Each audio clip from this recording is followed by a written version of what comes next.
Yeah, and, you know, we'd love to talk to you, you know, after this, get together with you and see if there's something we can do to work together and, you know, figure out some ad stuff and stuff like that. We're good? Are we ready? Pleasure, man. No problem, man. Sarah, we're on. No, when I see you on, yeah. Okay. All right, so we're back here, starting to wind down the day. It's 2 o'clock here at the Cuban American Cigar Festival. I got John here. You want to tell us a little bit about what you're doing here, what your line is? Yeah, basically it's Route 45 Cigars. You can check us out at route45cigars.com. Basically, I'm trying to bring in Colombian cigars. Basically 100% Colombian-made cigars.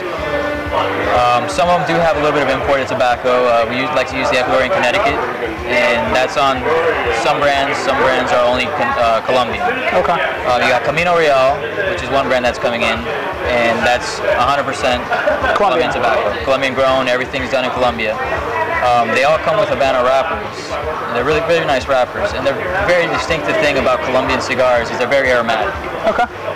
They got great flavors, just great cigars. Colombia is not really known for having been in the industry for very long, as far as on an international level. But in Colombia, it's been around for well over 100 Forever, years. yeah, sure. Basically, I mean, the thing is that there's no like ligero Colombian tobacco. So basically, right now our strongest cigar is medium. Okay. We were talking about it a little bit before. You said just the way the soil and the growth and stuff like that? Yeah, for whatever reason, I'm not sure what it is, but we just can't get like that nicotine content like you will from Nicaragua or Honduras. But either way, I mean, it still provides a great cigar because it's a cigar you can smoke any day, all day. Right. Wake up in the morning, have a cigar. I was about to say it's a good start your day cigar, Absolutely. Ride to work, Absolutely. have it with after breakfast cigar, things like that. You don't want to jump right into a you know, a heavy Maduro at that point anyway, so you want to ease out. Yeah. The fact that it's all from Colombia, I mean, was that just a family thing why you started doing it that? Why you decided to do that? I mean, actually, yes. Like we were talking a little earlier, I do have family in Colombia as well, and that's why I moved down there, and I was down there for a few years.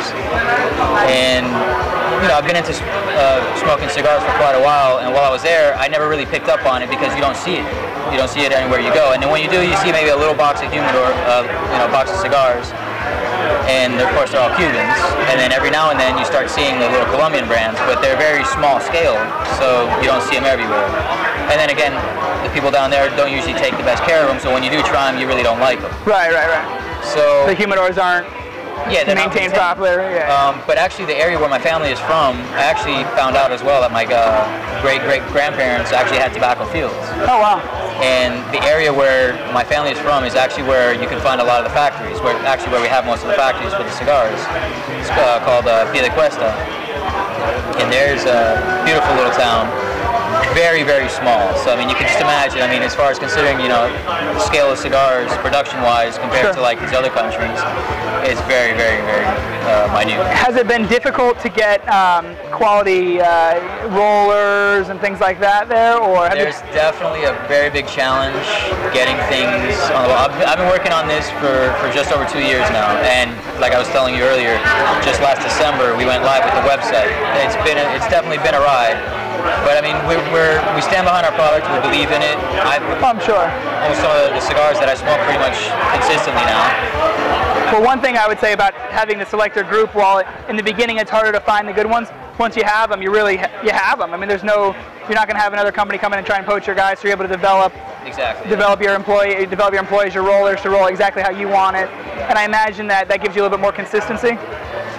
Yes, but again, the really hard part about Colombia right now is finding that consistency. I mean, we have it, but then there's certain times when maybe we have to find more rollers because the production level is not meeting the requirements. Sure. Well, that's always a good problem to have, though. Yeah. In a way, I guess. Yeah. It's better than the opposite, right? Yeah. But I mean, production levels are pretty good, and the thing is, again, is finding the amount of tobacco, which is why sometimes we also do the importing, you know, for Don Jose Correa. Yeah, from Ecuador, you said, right? I'm sorry? From Ecuador? Yeah, Ecuadorian, Connecticut shade wrapper, and they're great leaves, but you know, sometimes you don't always get the same shades, and we're so small scale, you know, so I mean, if you'll notice, some of the wrappers are a little bit different colors, but you see that in a lot of other cigars as well. You see that even with larger things, and I mean, that's kind of the allure to the boutique as well. I mean, it's... Oh yeah, exactly, that makes it a boutique cigar. Right, I mean, these larger companies come out with their boutiques, and it's a joke. It's just a large company putting a new, crazy name on their cigar or whatever. But the actual boutique cigars, it's a nice change, and I think for a lot of people out there that might not have had the Colombian cigar, I'm sure a lot of people are going to want to try that. It's just something different. We smoke Nicaraguans and Dominicans, and depending on where you live, Cubans and whatever all the time, Ecuadorians. It's giving something a little different. Is spice of life. It's changing it up. It's part of that lifestyle, that cigar lifestyle, and trying different things. Most cigar smokers that are pretty serious about it like to try the full range, and I think that's pretty cool. I think that it's definitely an interesting niche and something that you guys have going for you with the fact that it's Colombian. I mean, that by itself makes me want to try it. I mean, obviously, there's a lot of things that people think of when you say Colombia. Yeah. But then again, when you think about it and put all the other stuff aside, you're getting a lot of great stuff coming out of Colombia. Of course, the women. I was about to say, emeralds, coffee, chocolate. So I mean, there's a huge list. I mean, look at the singers also. Oh, fantastic. Well, I know. I saw you had a slogan over there. You know about the women, now find out about the cigars. Yeah. That's brilliant. Are you kidding me? You got stuff flying all over the place. But all right, well, let me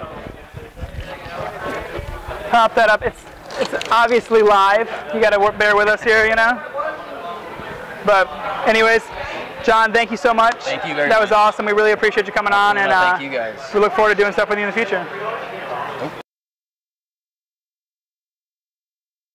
But whatever.